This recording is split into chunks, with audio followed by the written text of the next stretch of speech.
Welcome to this module. My name is Ms. Emma Fernandez, Assistant Professor in Botany from Government College of Arts, Science and Commerce, Sakli, Goa. This program is designed for the students of Bachelor of Science, first year, in the subject of Botany, Semester 1, Course Code BOG 101, Course Title, Environmental Biotechnology. The title of this unit is Sustainable Development. Module name, Economics and Environment, Economics of Pollution Control. In this module, we shall see the introduction, principal strategic approaches to pollution control, types of economic instruments used for controlling pollution, such as pricing, pollution charges, marketable permits, subsidies, deposit refund systems, and enforcement incentives. At the end of this module, the student will state principal strategic approaches to pollution control and also explain the types of economic instruments used for controlling pollution. The most challenging environmental problems are nowadays located in developing countries. Air pollution and water pollution are such environmental problems which have reached their peak. Economists have long advocated the use of economic instruments as an alternative or supplement to reduce pollution.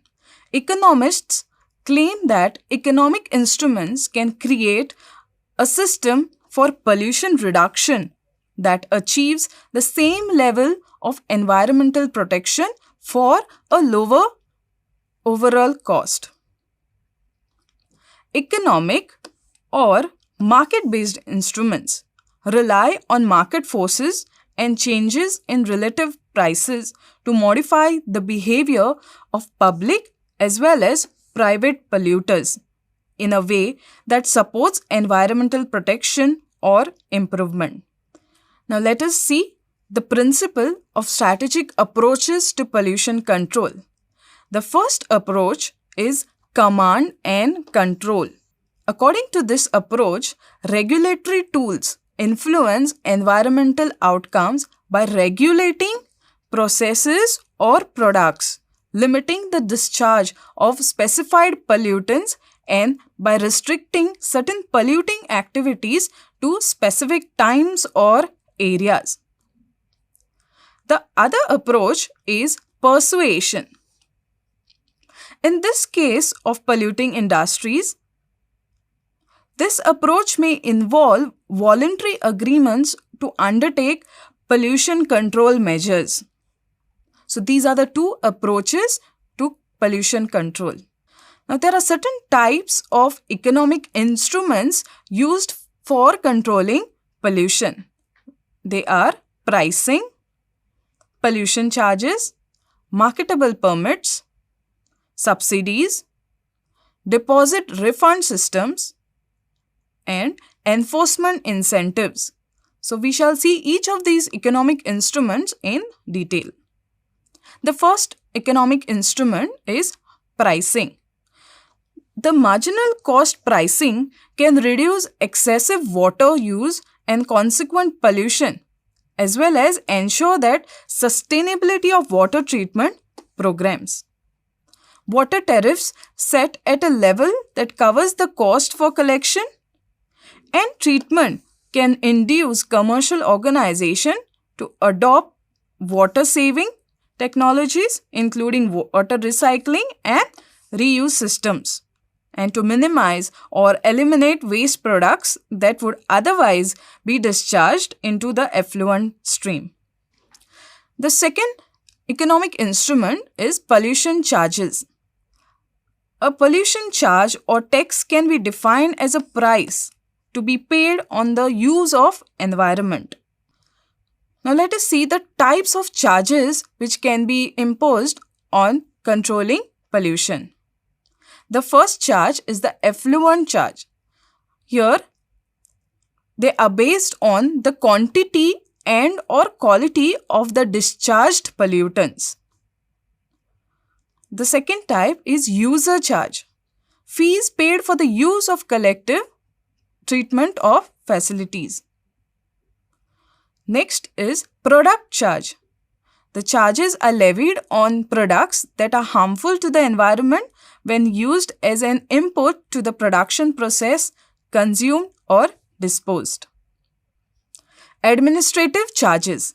Fees paid to authorities for such purposes as chemical registration or financing, licensing and pollution control activities.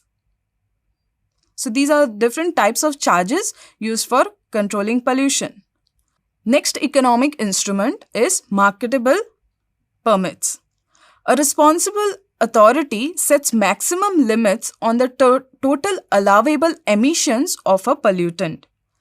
It then allocates this total amount among the sources of the pollutant by issuing permits that authorize industrial plants or other sources to emit a stipulated amount of pollutant over a specified period of time. Next is subsidies. Tax incentives, grants, and low-interest loans are designed to induce polluters to reduce the quantity of their discharges by investing in various types of pollution control measures. On the other hand, the removal of subsidy is also another effective tool for controlling pollution. For example, in many countries, irrigation water is provided free of charge, which encourages farmers to over-irrigate, resulting in salinization and or waterlogging. The next economic instrument is deposit refund systems. Here, the consumers pay a surcharge or extra money when purchasing a potentially polluting product. When the consumers or users of the product return it to an approved center of recycling or proper disposal, their deposit is refunded. Certain items like drink cans, automobile batteries, and pesticide containers are some of the substances which can be used as deposit refund systems. The next economic instrument is enforcement incentives. These are penalties designed to induce polluters to comply with environmental standards and regulations. They include non-compliance fees charged to polluters when their discharges exceed accepted levels, performance bonds, and liability assignment, which provides incentives to actual or potential polluters to protect the environment by making them liable for any damage they cause. To conclude, in most cases, economic instruments supplement the existing regulatory framework with ambient standards remaining the objectives for both. By selecting the right mix of regulatory and economic instruments, and in some cases other types of instruments such as property rights or educational approaches, policymakers, they can combine the positive elements of both the approaches. These are the references. Thank you.